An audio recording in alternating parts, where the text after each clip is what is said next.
saada ramani kitana nama ilkaan guyyaa keessa baasa ilkaan wajjin dhalatu daa'imni ilkaan wajjin dhalatu nama qaamni isaanii guddachaatiin deeme mucaan maal Luqaas boqonnaa lama bu'uura irratti maal jedha wannaan waa hubachaa guddachaa ulfina waaqayyootii fi ulfina namoota biratti illee ulfina namootaa fi waaqayyo biratti ulfina argachaa guddatee jedha nama guddachuu ta'ee akkuma guddatu guddatee erga sana ammoo rabbi jaaniini rabbi waan samiif dachee uumeessa kana jedha jalan yeroo gari yaaduun hin jira miti yeroo gari dhaabbatanii waa hubachuun ni jira atammoo isa kana yoo timtani jaran nama kana waaqa jiriira rabbii kisa yoo jedhe isinitti aaranas deebani akka waani mee waan sabbuudhaan iyyuu isitti aaranas deebani maal goote maal si godhe yoo jettanii bakka ati yesuusin salphisuudhaa miti barku waan inni qabu qabdee hin qaba jettee waan inni hin qabne immoo hin qabu jechuudha waan inni keessaa qabu hin qabu jechuudha isa kana irratti akkamitti mee namni akkamitti sammuudhaan yoo ta'e yaade nama dhalate waggaa 33 lafarra deemaatiin erga sirii waa nyaatee dhugee kan fincaallee ture sagaraallee taa'atumaan ture akkuma namaadhaan suuta hidhee guddatee leera daa'ima xiqqaadha gaafa xiqqaadhaa sana immoo daa'ima waaqa xiqqaa jedhanii immoo waaqa guddaa jedhanii meeqa gaafa dargaggeessaa kuni waaqa dargaggeessaa leeyaa jedhaniiti ka gaafa xiqqaadhaa san maal jedhanii daa'ima xiqqaadhee buufii wannaadhaa ka guddaadhaa kana waaqa dargaggeessaa jedhanii ka xiqqaadhaa sanii maal jedhanii waaqa xiqqaa jedhaniini ka gaafa guddaadhaa sanii dhugaadha jaarsa guddaa jedhanii eelu kana waaqa guddaa jechuu danda'anii laakiin ammoo gaafa xiqqaa sanoo maal jedhani gaafa xiqqaadhaa sanoo maalidha waaqa xiqqaadhaa moo waaqa guddaadha waaqni sun jechuun Yesuus Kiristoos gaafa xiqqaadhaa gaafa dhalatu san jechuudha akkuma daa'imman kaawwan jechuu jedhatuma jechuun hin boonne malee akka islaamummaatti nabi rabbiidhaan isa sanaaf dhugaadha hin boonne jedhanii jiranii haa ta'u garuu xabi'aatti daa'imman weta garaa dhaabaat waaw jedhaatti hin baatee mitiire erga baate eega sanii ni bo'an ni bootti daa'imman boossii maal jettii waan akkasiidha dubbatti akkamitti waaqni akkamitti akkana taa'e tayyib waaqni mee sammummaa namaatti namni akkamitti ilaalee waaqni dhalatee nuuf jecha dhalatee nuuf jecha akkas ta'e eega sanii tayyib waaqni tokkicha immoo waaqni lama waaqni tokkicha immoo lama yoo jedhanii waaqa tokkicha jedhi yoo jedhan hin jedhan Yesuus Kiristoos waaqa waaqa jedhan isa qofa immoo kan biraatu jira lakki isa qofatu jira jennu jedhan kan biraatu jira tayyib kunoo waaqni lama gootanii mitire maaliif rabbi waaqa lammaffaatti hajomsiise waaqni lammaffaatti maaltu hajomsiisa waaqa guyyaa keessa argamu kan guyyaa keessa tolfamutti maaltu hajomsiise yoo duraan tokkicha ta'e guyyaa keessa addaan ba'in illee hin danda'amtu duraan sadii illee jechuun hin danda'amu duraan sadii jechuun ammoo karaa nabiyyoonni irra deeman guutuu diiga kun kijiba akka ta'e namni martuu hubachuu danda'a waaqa sadii duraan jira jechuun kun kijiba maaliif jennaani namni tokkollee nabiyyiin tokkollee namnummaan tokko akkuma seenaatitti waaqa sadii jira jedhee kaamanaatti ture jechuudha namnummaan tokko akkuma seenaatti ture jechuudha kiristaanotaan dura waaqa sadii jira jedhee kan amanaa ture hin jiru warra wannaadhaa taate malee warra giriikotaadha ammas ammoo warra gibsiidha warra xaa'ota amlaakii yookaan waaqayyo tolfamaa gabbaru yoo taate malee aqiidaan kunillee kan irraa dhufte warra dhaqamuu kan gabbarurraa kana nu qofti osoo dubbannee osoo hin taane warri seenaa dubbatu guutumatti dubbata fakkeenyaaf amma doktor wannaani dooraanti janiini qissatul hadaara kitaaba jedhu qaba ingiliffaan maal akka jedhamu beekuani kitaaba qaba kitaabni isaadhaa ingiliffarraa hiikameetiin jira wasaniyyaarra muudamee jira namtichi sunu kiristaan inni mataa isaa inni kiristaan laakiin ammoo warra waaqa tolfamaa waaqessurraa muudamee jira aqiidaan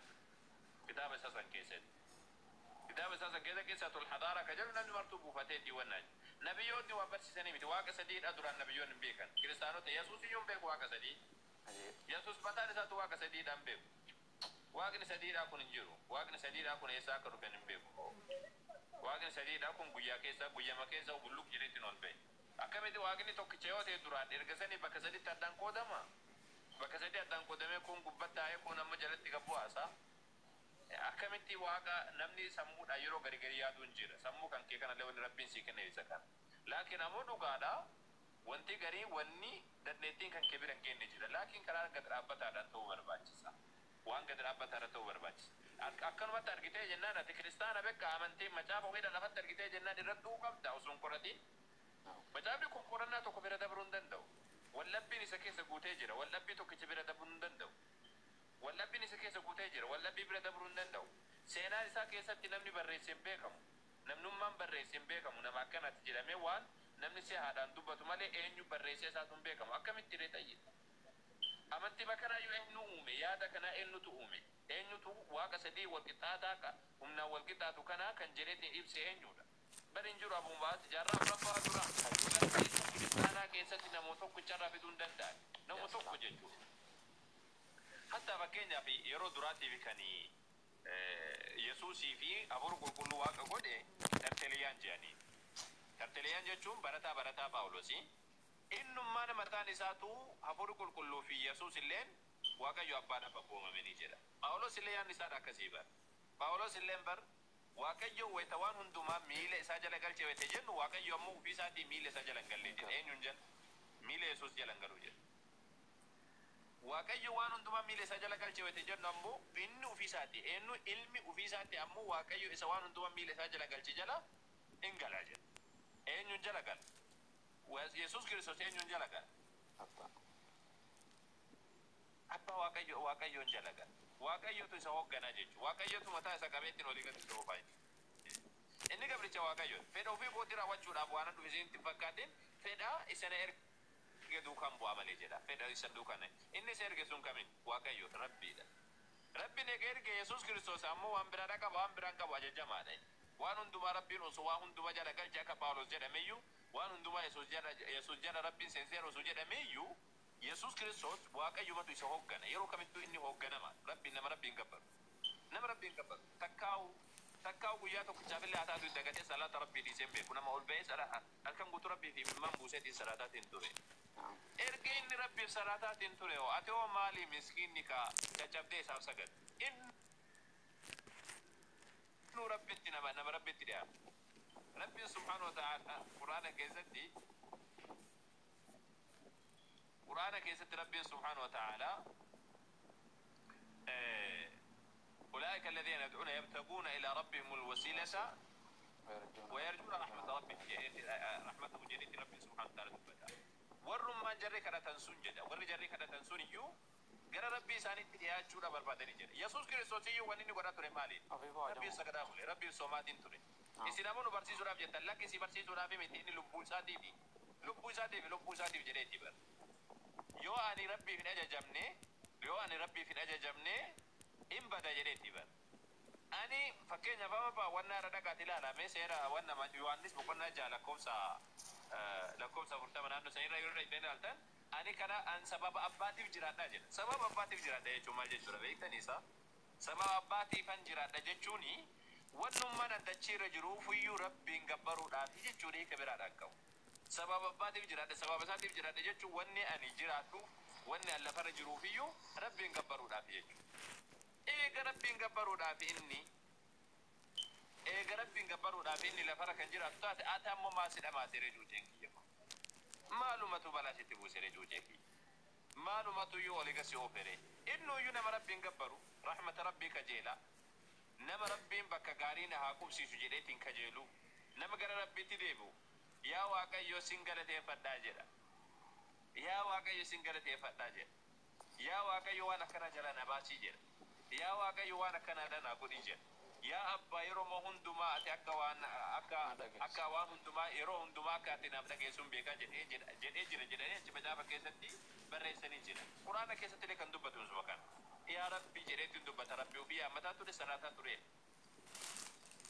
ما المسيح ابن مريم إلا رسول قد خلت من قبله الرسل مسيح المريم إرجمتوني سدورة دبرت ماله وام برامي تيجي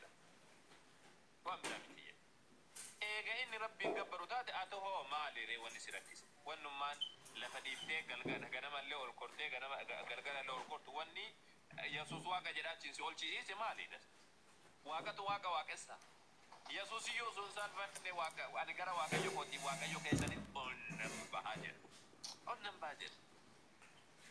أنم باجر يتندوب حتى ملتا كيس بكسبي ما أفرت جرا واقع يكوجري بكيس دوب واقع يكوجري تمكين تدوب تويجور ملتا كيس بكيس دور جرا waaqayyo ko jedhee yesus kiristoosiyyuun saalfanne waaqa ko jedhe waaqatu waaqa qaba meesin gaafadhaan waaqni waaqa qaba waaqni sadarkaa walirra qaba waaqni sadarkaa walirra qaba waaqni sadarkaa walirra hin qabu waaqni sadarkaa walirra hin qabu waaqni waaqa qaba waaqni waaqa gabbara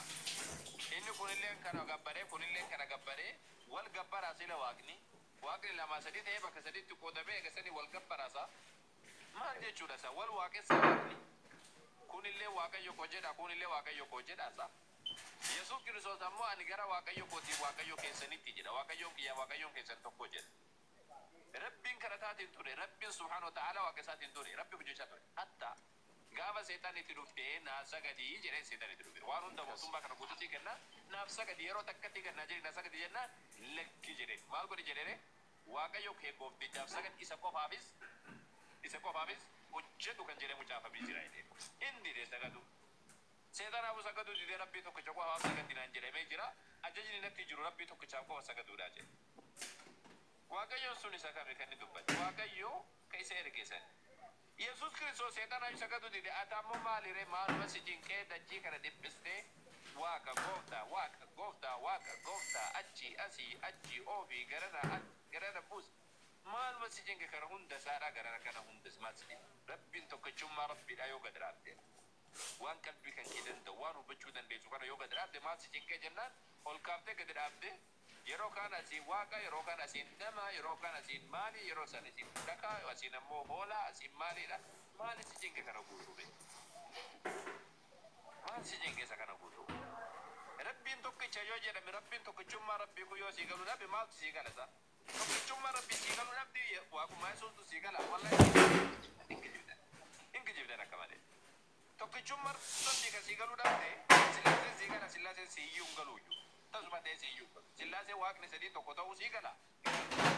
yesus kiristoos waaqa ta'uu sii gala rabbiin waaqa rabbii ta'uu sii hin galle akkamiin sii gale meesi rabbiin ta'uu sii galle rabbiin tokkicha ta'uu sii hin galle di yesus waaqa ta'uu sii gala nama waaqa gochuutu sii gala nama nyaatee dhuge kanatti sii galee jira naa gale jettee kanatti dubbattu naa gale jedheetti namni dubbee natti dubbatu isa kana sii gala isaa rabbii tokkicha jechuun sii galuu dhabe yesus kiristoos ammoo waaqa jechuu sii gala kan qulqulluutu sii galuu dhabeedha rabbiin tokkicha jedhamu tokkichummaanu tokkichi suniyyuu inni sunu sii galuu dhabe yesus kiristoos ammoo kan nyaatee dhuge kana waaqa gochuu sii galaasi laa hawla walaa quwwata illaa billahi al-aliyyil azim tayyib isa kana irratti waa'ee wannaatiin jechuudha yesuusiif abbaan tokko kan jedhu laa yesuusiif abbaan tokkodha miti waaqayyo abbaa kan jedhamu isa homtu nutti dhiyaachuu hin dandeenye keessa jiraatu kan jedhamu san hin duulleedhe ammas ammoo abbaan keessanuu tokko inni isa waaqarraatii jedha akka macaafaatittu hafuura isaati yookaan beekumsa isaatiin bakka hunda jira jedhama malee zaata isaatiin ofii isaatti rabbiin subhaanahu ta'ala wama hundaa ol jira inni hundumaa gararra jira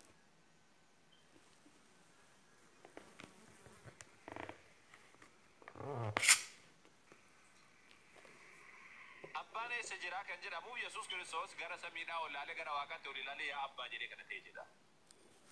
abbaan anarra caala oo jedhee dubbatee jedha yohannis boqonnaa 14 lakkoofsa 28 abbaan anarra caala jedhee dubbatee jedha abbaan anarra caala oo jedhee dubbatee jedha ammas ammoo waan jedheetiin dubbatu abbaan hundumarra caalaa jedha yohannis boqonnaa 10 lakkoofsa 29 abbaan hundumarra caalaa jedha abbaan yesuusin malee kan biraa ta'uu isaa ammoo yohannis boqonnaa 5 lakkoofsa 31 irratti anaaf dhugaa kan ba'u tokko kan biraa jira jedha gilsima dubbatee yoositi isinii galee anaaf kan dhugaa ba'u kan biraa tokko jira jedha kan biraa sun eenyuun waaqayyo abbaa kan jedhamu san abbaa jechuun ammoo bu'uura waan hundumaa ka waan hundumaa harkaa qabu jechuudha tayyib kan biraa jedhee dubbatu jira yesus kiristoos kan biraa sun waaqayyo abbaa yesuusii miti kan biraattu jira jedhee dubbatu jira yohannis boqonnaa 5 lakkoofsa 26 irratti ammoo waaqayyo ofii isaatti jireenya akkuma qabu ilmaafillee jireenya akka jiraatu taasisee jedha